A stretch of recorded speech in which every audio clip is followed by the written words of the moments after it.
Hey everyone, some ships vanish without a trace, while others are found eerily intact, drifting with nobody aboard, completely empty. In today's video, we're going to take a look at 5 ships that disappeared without a trace. Number 5. The SS Waratah. The SS Waratah was a British passenger and cargo steamship that vanished without a trace off the coast of South Africa. In 1909, during her second voyage from Australia to the UK, launched in 1908 by the Blue Anchor Line, she was a new vessel, modern, well-equipped, and designed for both cargo and luxury. With accommodations for over 750 people, and at the time, state-of-the-art steam propulsion, the Waratah was viewed as a promising addition to the company's fleet. On July 26, 1909, she departed from Durban, South Africa, bound for Cape Town, with over 200 people on board. At the time, conditions were not extreme, and the ship had recently passed another vessel, the Clan McIntyre, which noted the Waratah steaming normally. However, after that last confirmed sighting, the Waratah never arrived in Cape Town and was never seen again. No wreckage, lifeboats, or identifiable debris was ever conclusively linked to the ship. What makes this disappearance especially unusual is the extensive search effort that followed. The British Admiralty and private vessels scoured thousands of nautical miles, but nothing was recovered. Theories have ranged from capsizing due to a suspected top-heavy design to being overwhelmed by a rogue wave or strong currents. However, no definitive explanation has ever emerged. Over the decades, numerous expeditions and sonar scans have attempted to locate the remains, especially in the region between Durban and Cape Town. Some wrecks have been found in that area, but none have been positively identified as the Waratah. The absence of any evidence has kept the ship's fate open-ended today. The Waratah is sometimes referred to as Australia's Titanic, not because of any connection to tragedy, but because of its similar role as a state-of-the-art passenger vessel that vanished suddenly in peacetime conditions. This story remains one of the maritime world's most enduring, unsolved disappearances. Number 4. The MV Joyita. The MV Joyita is one of the most perplexing mysteries of the 20th century. A 70-foot wooden merchant vessel built in 1931. It was known for its durability and had even served as a patrol boat during World War II. By 1955, she was operating in the South Pacific, transporting cargo and small numbers of passengers between islands. On October 3, 1955, the Joyita set out from Samoa on a routine journey, carrying 25 people and medical supplies. The voyage was expected to take only a couple of days, but the vessel never arrived. After an extensive aerial and naval search, no signs of the ship or its occupants were initially found. 5 weeks later, on November 10th, a merchant ship spotted her adrift more than 600 miles from her intended route. The vessel was badly listing, partially flooded, and abandoned. There was no one on board, and much of the cargo was missing. Yet, the ship itself was still afloat. The engines were found to be inoperative, but the lifeboats, logbooks, and navigational equipment had all vanished. Despite the vessel's damaged state, investigators concluded that it had not sunk because of its airtight compartments and cork lining the ship was still buoyant and could have remained so indefinitely. This made the decision to abandon her all the more puzzling. There were no signs of foul play or external damage that might suggest collision or piracy. The most likely explanation is that a mechanical failure, possibly compounded by poor communication equipment and rising water, led the crew to believe the vessel was in danger, even though it wasn't. Why all 25 people left a seaworthy ship and were never found remains unexplained.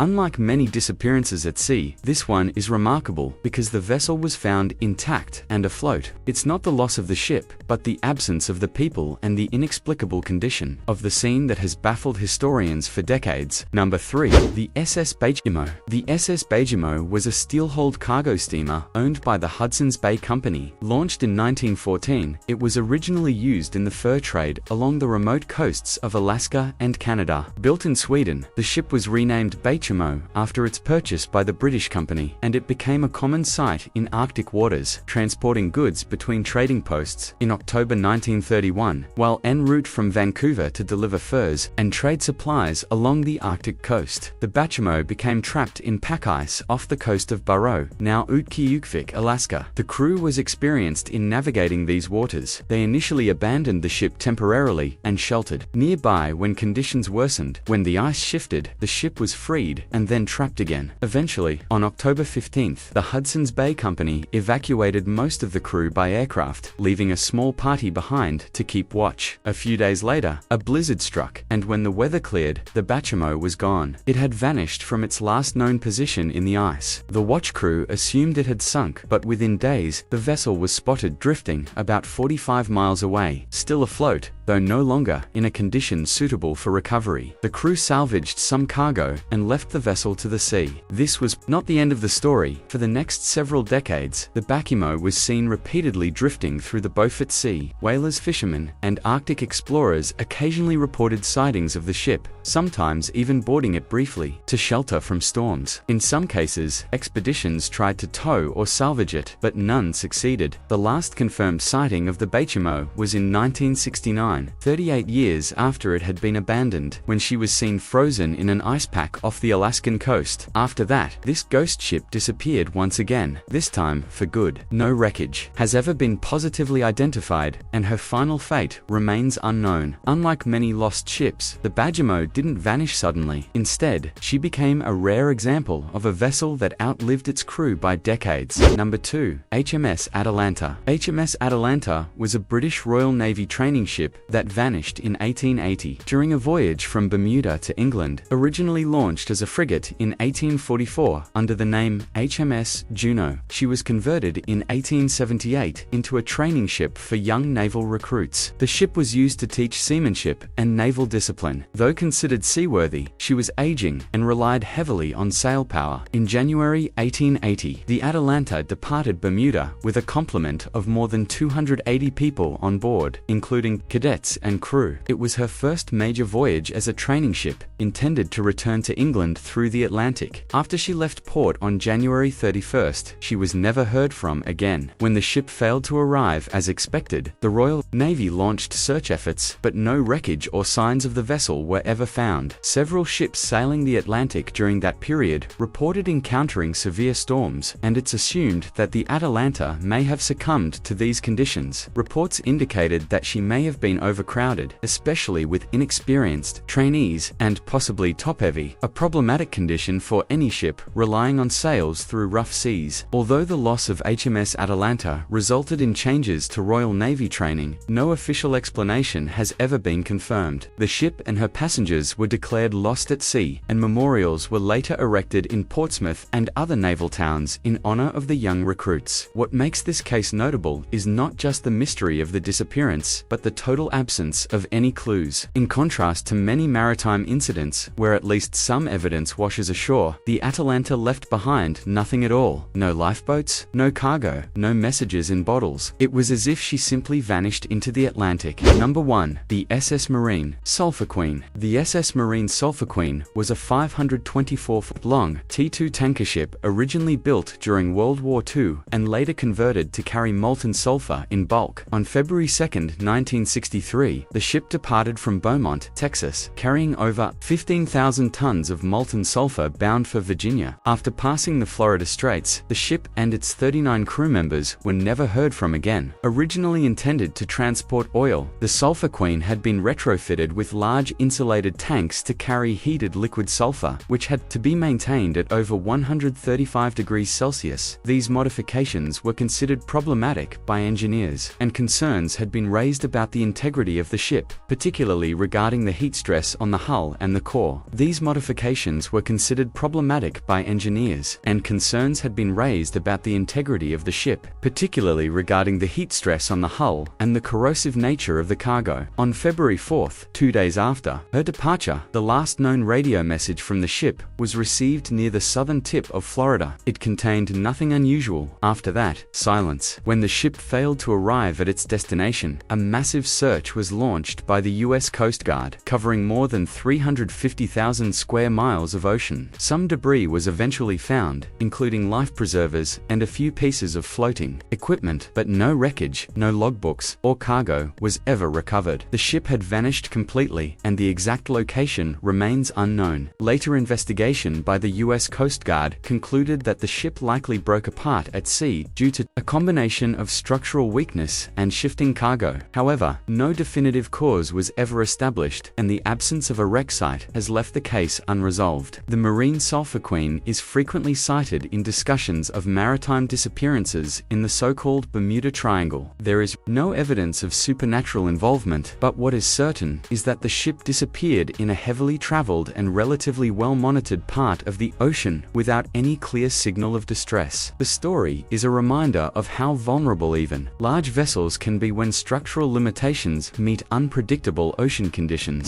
So, that's it for today. If you're still watching, make sure to hit that like button. And if you haven't subscribed to my channel, so hit subscribe now, as it really means a lot to me. Don't forget to leave a comment and let me know what you thought of the video. I'll catch you soon in the next one. Till then, peace out.